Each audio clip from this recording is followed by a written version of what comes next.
కర్కాటక రాశి వారికి ఏ విధంగా ఉందండి? కర్కాటకం ఆదాయం 2, వ్యయం 11, రాజ్యపూజ్య 4, అవమానం 7. సాధారణంగా ఇవి చెప్పగానే వారికి అర్థమై ఉంటుంది.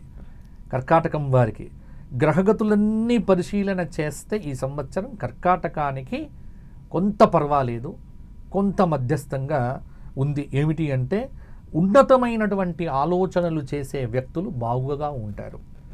ముఖ్యంగా కర్కాటక రాశి వారు బద్ధకాన్ని విడిచిపెట్టి పరిగెత్తితే ఈ సంవత్సరం మీకు బాగుంటుంది. ఒక చోట స్థిరంగా కూర్చొని అన్నీ నా దగ్గరికి వస్తాయి అనుకుంటే మాత్రం మీకు ఏమీ అనుకూలంగా ఉండదు.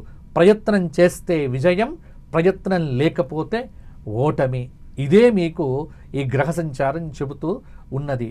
నిరుద్యోగులైనటువంటి వారు కష్టపడితే మీకు తప్పకుండా ఉద్యోగం సాధించగలుగుతారు.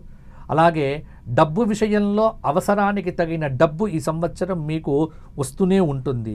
ముఖ్యంగా వ్యర్థమైనటువంటి ఖర్చులు, విపరీతమైన ప్రయాణములు ఇవన్నిటిని కొంత తగ్గించుకోండి. విందులు, విలాసాలు, వినోదాలు వీటికి బ్రేక్ వేయండి. మీకు కాలం కలిసి వస్తుంది.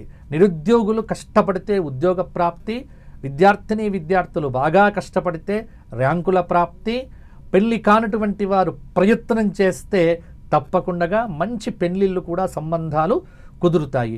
ఇంట్లో ఈ సంవత్సరం చివరిలో ఒక శుభ వార్త వినేటువంటి అవకాశం ఉంటుంది.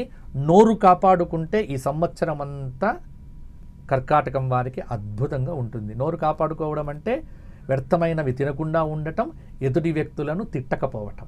ఈ 2 విషయాల్లో నియమంగా ఉంటే అంతా బాగుంటుంది.